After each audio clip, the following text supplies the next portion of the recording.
अजून वरती घेत आहेत आणि बोट बघा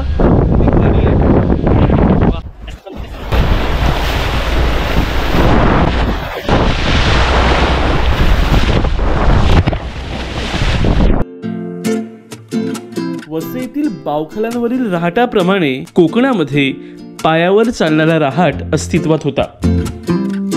या रहाटासाठी बांधणीच्या विहिरी तुम्हाला कोकणात जागोजागी आढळून येतील।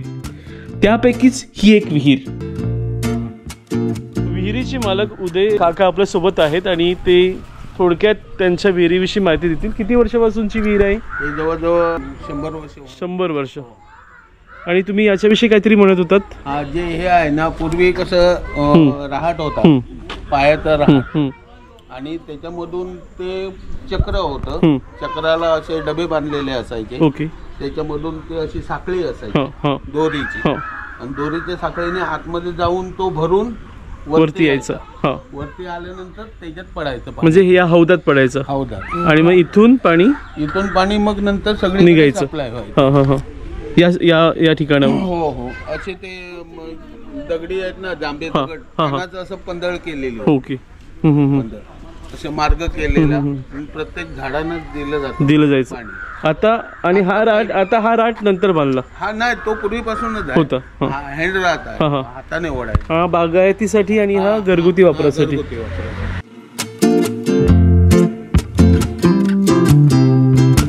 ही सुंदर विहीर आहे, तुळशी वृंदावन घर।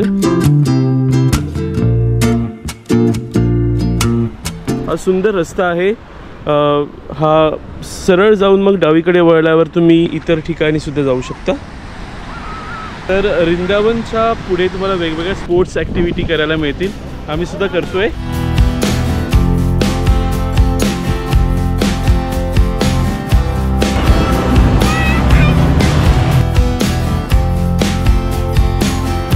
तर इथे सगळ्या ॲक्टिव्हिटीज आहेत। नुकताच आम्ही सी हॉर्समध्ये बसून आम्ही जेट स्पीड बोटीने मध्ये गेलेलो होतो, परंतु व्हिडिओ आला नाही, त्यामुळे मी पुन्हा जातोय। त्याच्या आधी ही राईड करतोय, स्लिपिंग राईड।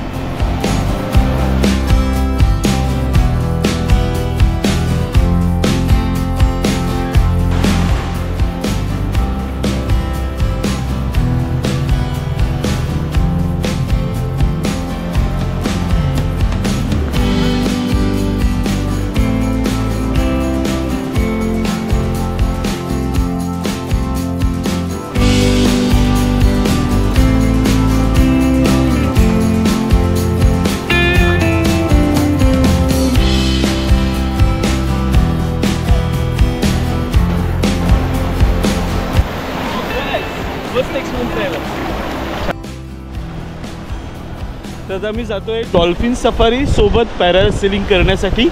सॅरल आणि मी पॅरासेलिंग करणार आहोत।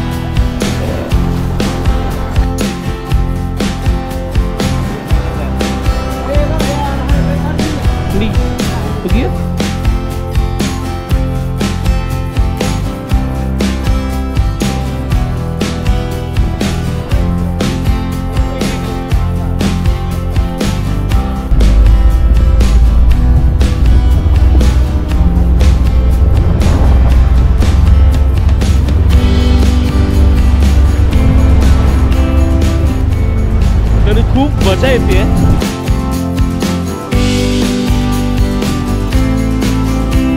डीप मी जातोय समुद्रामध्ये।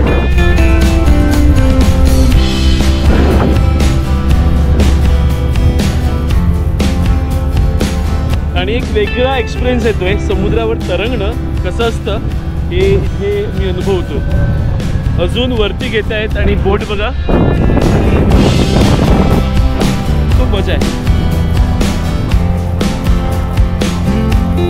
हा लाईफमधला पहिला एक्सपिरियन्स आहे आणि बोट एकदम छोटी दिसते चालून।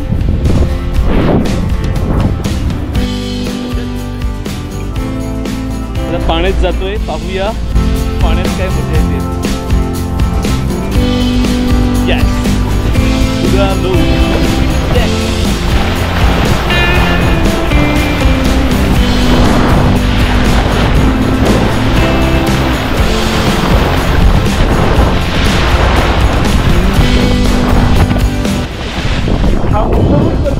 असं मला वाटतंय.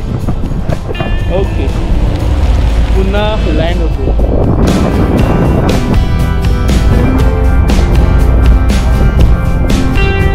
मजा आली.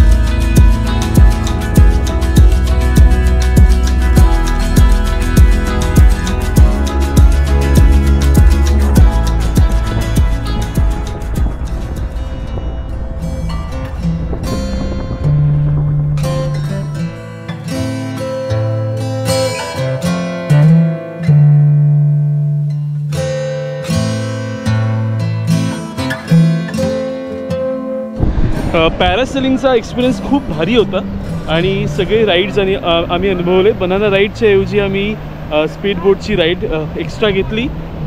चिवला बीच म्हणजे आपण जिथे राहतो आहे त्याच्या समोरच ह्या सगळ्या ॲक्टिव्हिटीज चालतात. त्या ठिकाणची गर्दी थोडी कमी आहे, त्यामुळे रेट्स खूप कमी आहेत.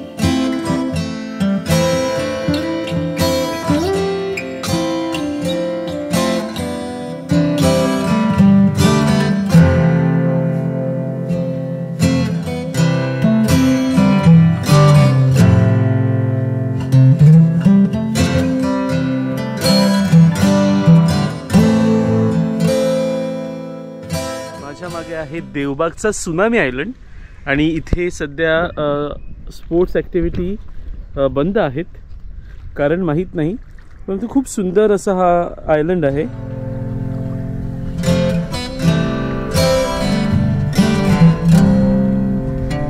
त्याच्या मागे असा वळसा घातलेला हा पाण्याचा परिसर, हे बेट. समोर तुम्हाला छान असा डोंगर सदृश्य भाग दिसेल आणि रंगीबेरंगी होड्या तुम्हाला इथे दिसतील.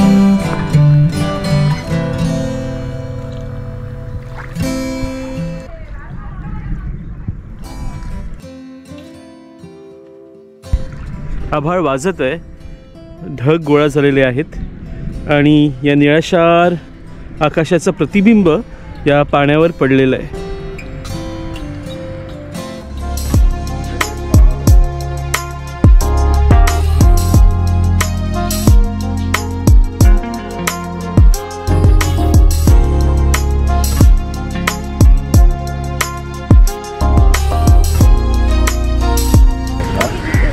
पूर्णतः नैसर्गिक पद्धतीनं गवतामध्ये पिकवलेलं आहे. हा तुम्ही काढल्यावर किती दिवसात पिकतो? काढल्यानंतर 4 दिवसात, म्हणजे आंबा परिपक्व असल्यानंतर 4 ते 5 दिवसामध्ये तयार पिकतो. पण तुम्ही गवतात पिकवता बरोबर? मध्ये जर घातलं तर 2 ते 2.5 दिवसात पिकतो. पण हा आपला नॅचरल आहे, गवतामध्ये पिकलेला, गवताच्या आडीमध्ये पिकलेला, ह्याला 5 ते 6 दिवस कमीत ते लागतातच.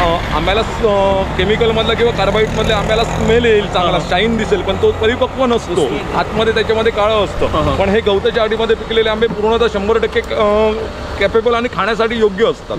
आणि सर्वसामान्य जनतेला माझं हेच आव्हान आहे की तुम्ही गवतातले आंबे खा. हे लोकांच्या भूलतापाला पडून तुम्ही याचे कार्बाईडचे आंबे खाऊ नका. तुम्ही शरीरासाठी हानिकारक असतात.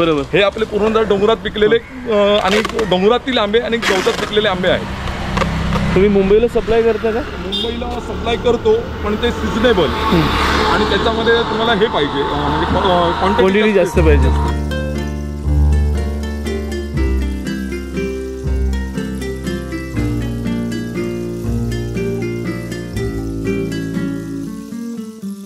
आंबे खरेदी करून रस्त्याला जात होतो आणि मला इथे एक सुंदर अशी विहीर किंवा बावडी कोकणी भाषेत म्हणतात ती मिळाली.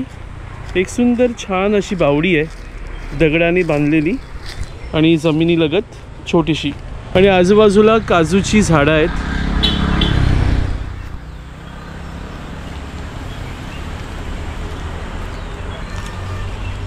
ही वापरात असणारी शेतीसाठी असणारी ही बावडी आहे आणि हा रस्ता खूप छान असं हे कोकण आहे जे एक्सप्लोर करायला खरंच मजा येते।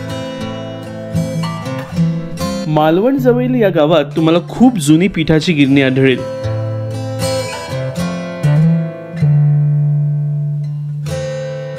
कौलारू छत आहे आणि जर तुम्ही पाहिलं तर याच्यामध्ये आता इलेक्ट्रिक चक्की बसवलेली आहे।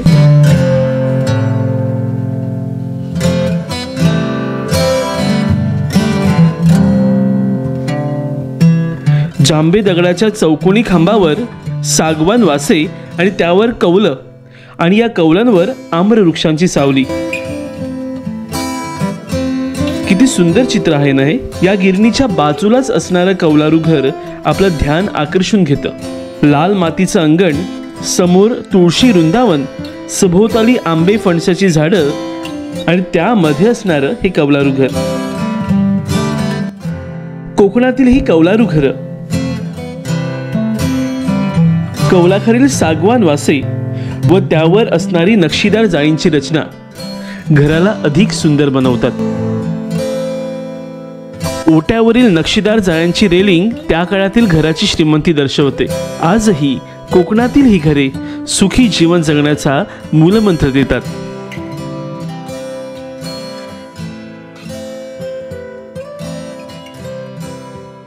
तर नुकते जे आपण घर एक्सप्लोर केलं, बाहेरून बघितलं आणि गिरणी, त्यांचंच इथे छान अशी आंब्याची बाग आहे।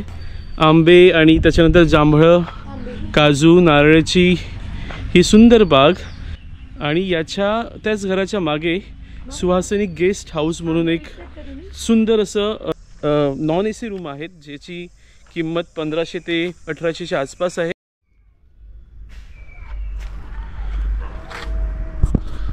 झाडाखालील आंबा उचलण्याची मजा काय असते आणि तोही हापूस असला आणि कोकणातला असला तर काय मजा आहे।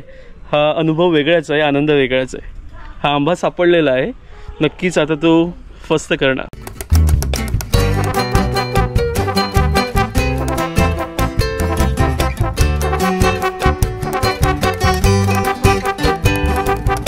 मंडळी, कोकणातले हे व्हिडिओ तुम्हाला कसे वाटले हे आम्हाला नक्की कळवा या व्हिडिओ खाली असलेल्या कमेंट बॉक्समध्ये। या चॅनलवर जर तुम्ही नवीन असाल तर आपल्या द मिक्स बॅग या यूट्यूब चॅनलला सबस्क्राईब करा, तुमच्या मित्रमंडळीशी शेअर करायला विसरू नका। तर मालवणला जर तुम्ही येत असाल तर कुडाळ स्टेशन तुम्हाला खूप जवळचं आहे आणि इथून तुम्ही तारकर्ली, देवबाग आणि इतर ठिकाणे पाहू शकता, फिरू शकता, त्याचा मनमुराद आनंद घेऊ शकता। तर या चॅनलला सबस्क्राईब करायला विसरू नका आणि इतरांशी शेअर करायला विसरू नका। धन्यवाद।